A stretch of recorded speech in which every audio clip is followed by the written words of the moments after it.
They came, they went, and now I'm traumatized. This is parent-teacher conference version, and I know that for most of you, we are through parent-teacher conferences, and most likely the majority of those conferences went just fine. 99% of your conferences, the parents came through, everything went just fine, you had a great time, but by golly, there are always a couple of doozies in the night or in the evening or in the day whenever you're doing conferences, and now you've been traumatized. I understand this. I've been in public education for the entirety of my adult career, half of that time as a teacher and half of that time as an administrator. So I definitely understand what you have just gone through. And through the years, I've learned that there's definitely three things that for me stand out more than any other of what has traumatized all of the teachers I've known over the years. So I'm going to go through the three most traumatizing things that you have experienced during a parent-teacher conference. So let's start. Well, make sure that you watch the end, because I'm going to save the best, most traumatic one for the end. So make sure you're watching until the end to hear that one. So the number one is the case of it's all your fault. Teachers, it's all your fault. It's all your fault. Parents that blame the teacher or the school for everything. Everything. So some specific examples of that would be, my child's just so smart. You don't challenge him. You don't challenge him enough, and that's why he's failing. Yeah, I've got that one. Or perhaps it's your fault because my child's being bullied, and that's why they're failing the class, even though you know full well that their child is probably the one picking on everybody else. How about this one? She wouldn't act that way if you would just let her, insert many things on that one, if you would just let her what? Do what she wants? That's typically what it means there. Let's see about this one.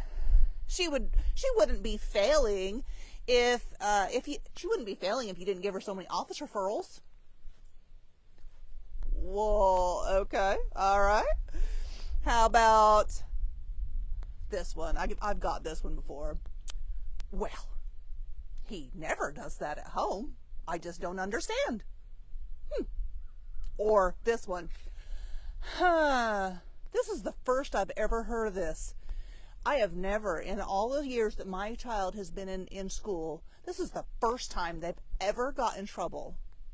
When you as teachers know full well that you've been dreading that child coming, because all the teachers before have been saying, watch out, he's a doozy.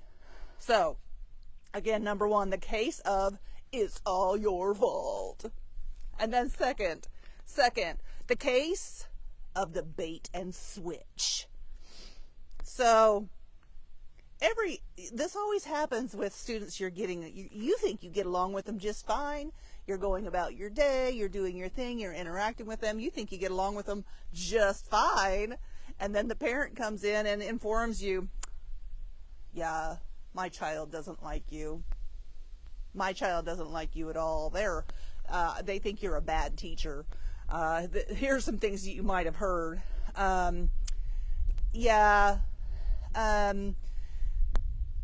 They're failing because they're failing because you're a bad teacher, or they're failing because you won't ever answer their questions. That's what she says. You won't ever answer her questions. She tries all the time and you won't answer her questions. Or how about this one? They wouldn't be in that predicament. They wouldn't act that way to you if you would just let them go to the bathroom when they ask. They probably ask you to go to the bathroom a million times a day. Or perhaps it's the nurse. How about this one? She just never gives me time to do my work. That's why I'm failing. She never gives me time. Never. Or, yeah, she hates me. She just absolutely hates me, and that's why I'm failing. Or, she never listens to me. Never. She never listens to me. So that's why I'm failing. So the bait and switch. You think you get along well with them, but you got to the parent-teacher conference and you were informed otherwise. Apparently, sometimes the children like you in one instance, but apparently when they go home, it's a whole different story because they need to explain to their parent why, in fact, they are failing some courses. So no worries on that. That's happened to all of us. And then, of course, the one that I've been saving for last. I've saved the best one for last. And I'm certain that all of you can relate to this one. This doesn't happen very often, but it always happens inevitably on at least one child per year, in my experience.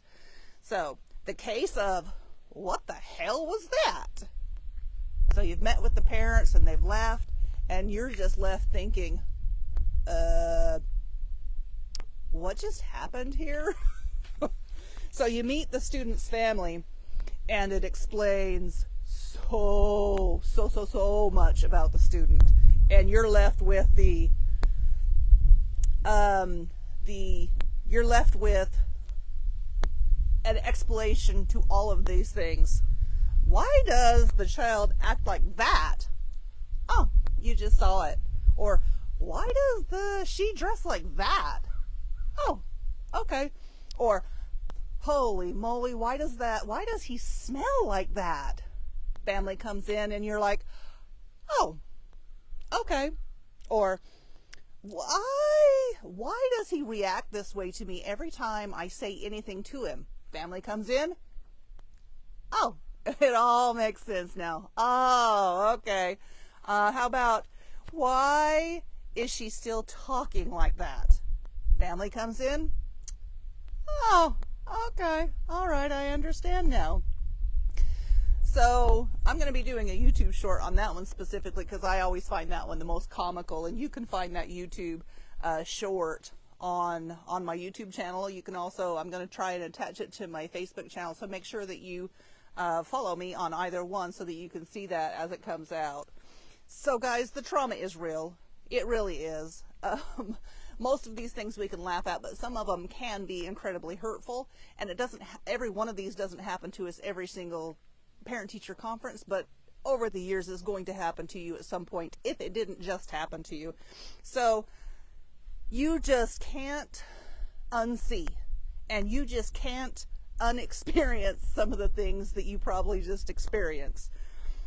And it's just a small percentage of our parents. Most of our parents aren't this way. It's just a small little percentage, but holy guacamole, you cannot unsee it, and you cannot unhear it, and you cannot just undo what just happened, and sometimes it blows your mind.